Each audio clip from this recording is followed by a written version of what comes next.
Capítulo 3. Os pontos de interrogação em torno de Anastácia. Sou muito curioso, auscultar é uma arte difícil. Estou sendo observado. De onde vêm as vozes? Para um melhor esclarecimento do que se segue, devo dizer que, nos últimos anos, vinha apresentando nas emissoras suecas uns programas de caráter histórico-cultural. O último deles versava sobre o destino dramático do reinado do czar e terminava com o seu assassinato e o de sua família em Jekaterimburg. No entanto, a pergunta ficou no ar: estava o drama da família do czar, naquela noite de pavor, definitivamente encerrado? Eu acompanhará atentamente o caso Anastácia e conseguirá obter vários livros russos muito elucidativos, alguns dos quais não tinham sido traduzidos para outros idiomas. Pelos acurados estudos que realizei, julguei haver me aproximado bastante da verdade e, assim, resolvi fazer um programa a esse respeito na radiofonia sueca.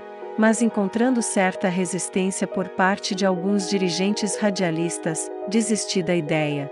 Contudo, o destino de Anastácia continuava a interessar-me, de modo que, reservadamente, prossegui nas pesquisas.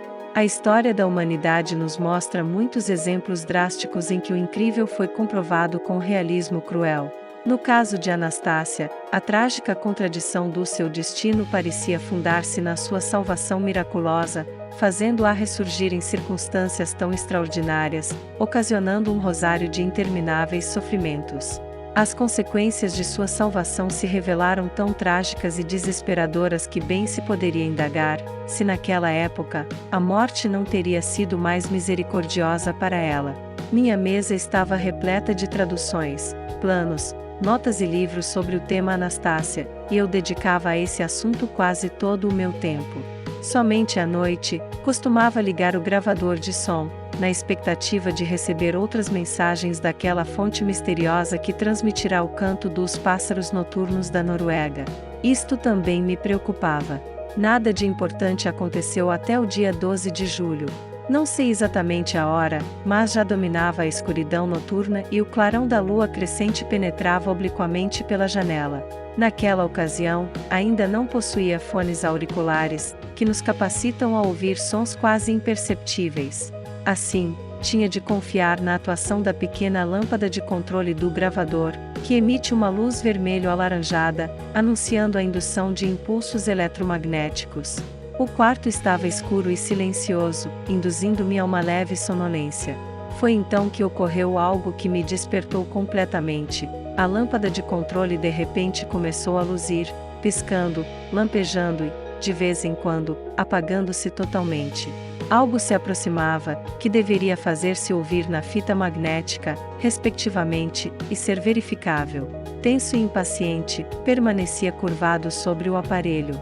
Ao apagar-se a lâmpada, comecei a auscultar a gravação, mas, sinceramente, pouco podia perceber, pois o tom ruidoso e vibrante dificultava enormemente a auscultação. Estando muito cansado nessa noite, resolvi controlar a gravação com maior rigor na manhã seguinte.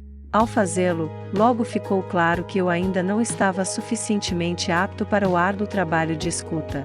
Constantemente deixava-me perturbar e distrair por fortes ruídos secundários, não tendo também a mínima noção de como eliminar essas perturbações. Faltavam-me os fones auriculares, que teriam facilitado bastante a auscultação.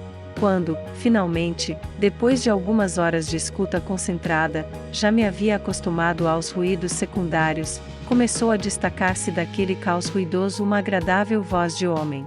Falava em inglês, com profunda convicção e singular entonação. Após um pequeno intervalo, soou o nome de Churchill e, repentinamente, ouviu-se outra voz masculina falando alemão.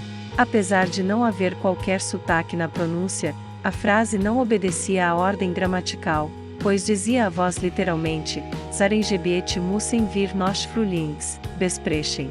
Tradução: setor do czar precisamos nós ainda primaveril discutir. Setor do czar não teria um significado específico. Pensei imediatamente em Anastácia. Friedrich, du wirst beobachtet. Frederico, tu estás sendo observado, acrescentou a mesma voz com ênfase acentuada.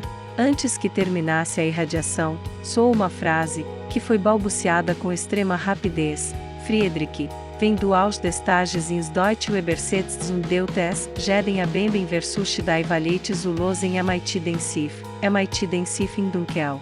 A voz me chamava pelo nome e dizia: Frederico, mesmo que tu traduzas e interpretes durante o dia, todas as noites procura descobrir a verdade com relação ao navio no escuro. Essa frase enigmática pôs minha fantasia em atividade. Embora tudo me parecesse misterioso, era totalmente claro que aquela mensagem se destinava a mim. Ainda na mesma tarde, consegui captar um som esquisito na fita magnética, que lembrava o silvo vibrante de um projétil detonado, percorrendo sua trajetória. Em meio a esse som silvante, fez-se ouvir, de repente, em tom alto, Frederico, e depois uma voz trêmula balbuciou: e Luke. Como explicar esse ruído esquisito? Para poder pesquisar sem ser incomodado, levei o aparelho para o sótão da casa grande, na época, ainda desabitada. Aí eu não perturbava o sono de minha mulher, o silêncio era total, e não precisava preocupar-me com coisa alguma.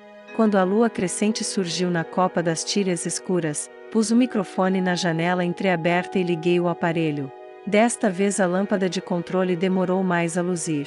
Uma estranha sensação se apoderou de mim, diante da possibilidade de receber novamente comunicações pessoais de algum ponto do espaço. No nosso mundo extremamente racional, onde o dia a dia decorre insípido e prosaico, tal um trem de carga a seguir o seu itinerário ruidosamente sobre os trilhos, provavelmente, não há lugar para vivências tão misteriosas. Ao apagar-se a lâmpada de controle, rodei apenas uma vez a fita e larguei-a na cama cansado, mas bastante satisfeito. No dia seguinte comprei um fone auricular e um dicionário da língua polonesa. Foi uma dura prova de paciência, um trabalho enervante e sumamente árduo que me propus realizar, pois essa nova gravação era excepcionalmente difícil de compreender, já que as vozes utilizavam simultaneamente o sueco, o russo, o alemão, o polonês e o italiano. Mas uma coisa era certa, as vozes se referiam ao caso Anastácia e apresentavam detalhes sobre o dramático salvamento da filha do czar por dois homens.